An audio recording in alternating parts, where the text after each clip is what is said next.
Now, friends, the goal we've set before us, enhancing our cooperation in fighting terror, incitement, radicalization, and cyber threats, is extremely complex, and it's also extremely broad.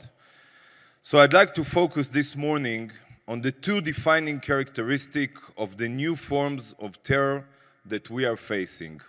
Talk about what we've done to counter them, and suggest how we can work together to take our efforts to the next level.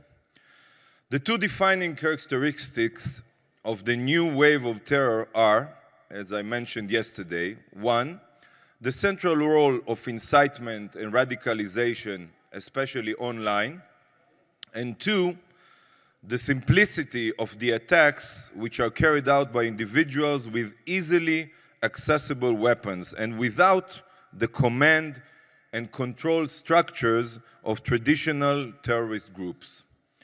Or to put it another way, high-tech communications and low-tech operations.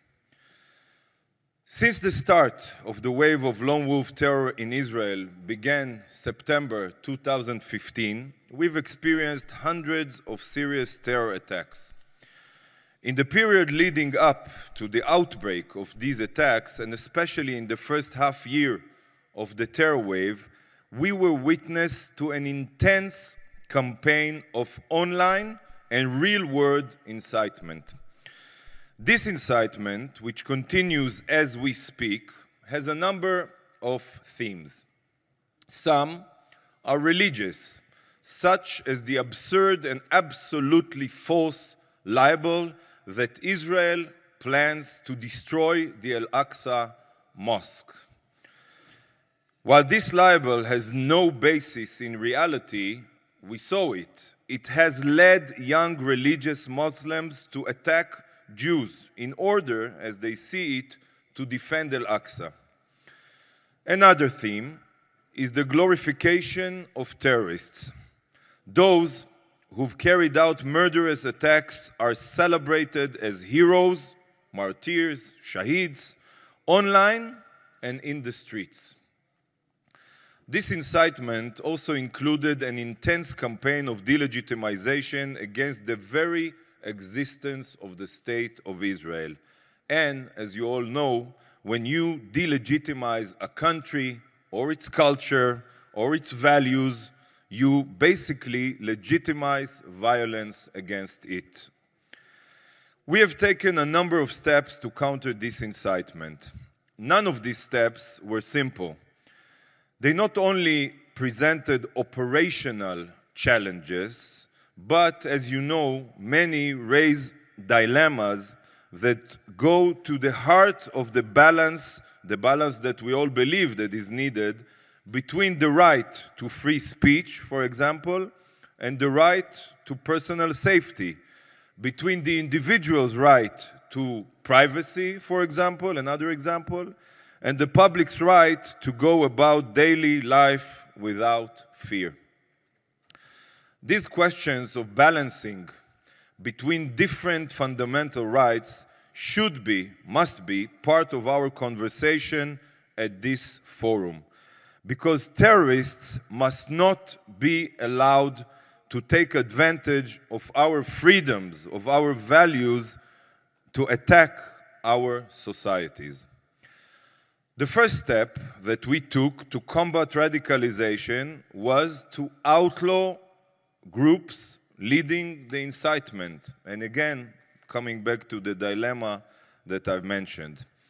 We discovered that groups such as the Northern Branch of the Islamic movement were holding mass rallies to spread the libel that Israel was planning to destroy the Al-Aqsa Mosque, and were actually paying young Muslims, men and women, to violently riot at sensitive religious sites, including over the Al-Aqsa Mosque. These rallies and riots led directly to terror attacks.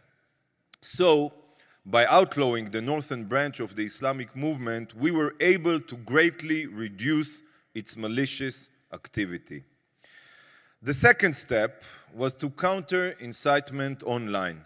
Extremist organizations today have the ability, as I mentioned yesterday, to crowdsource terror by spreading violent messages to millions at the touch of a button. Of course, most people, regular people, won't carry out an attack after viewing terrorist content.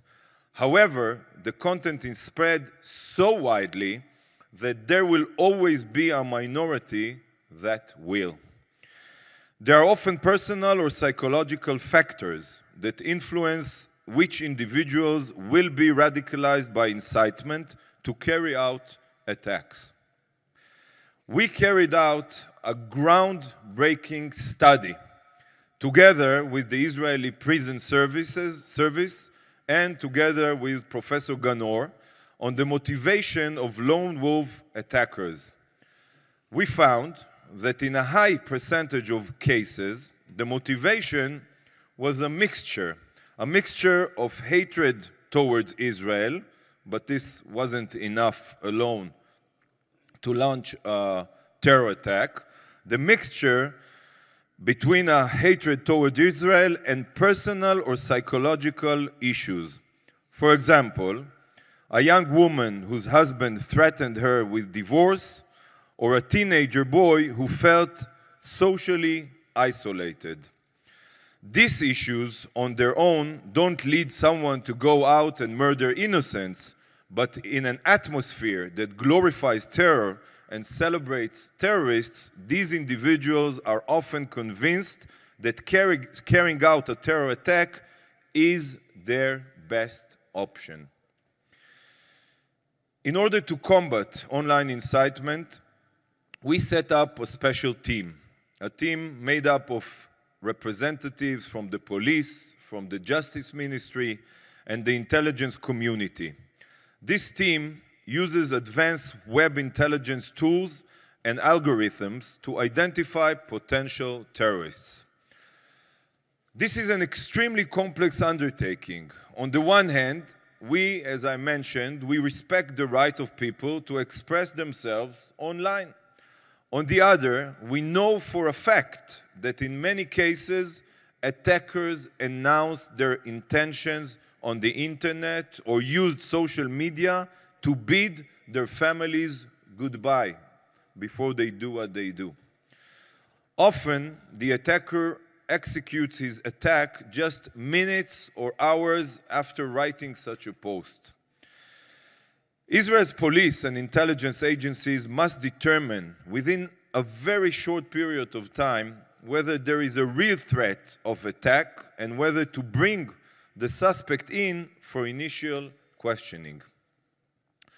While this is a complex issue, we know that we've foiled over 200 attacks exactly this way, the way I described. I will not repeat my remarks from last night regarding the need for social media companies like Facebook, Twitter, Google, and others to proactively use the same capabilities they use to make money in order to save lives. But as I said last night, this is really one of the key issues which I believe that we should continue to work on together. We must devise the regulations that will require internet companies to be not only fully responsive to our law enforcement, but to proactively remove terrorist content. The World Wide Web must not be the Wild West. The glorification of terrorists as heroes and role models serves as an incentive to terror. We must remove all such incentives and ensure that potential attackers know that carrying out a terror attack has only downsides. Or, to put it bluntly, to make sure they know that they will suffer, not benefit, from murdering innocent civilians.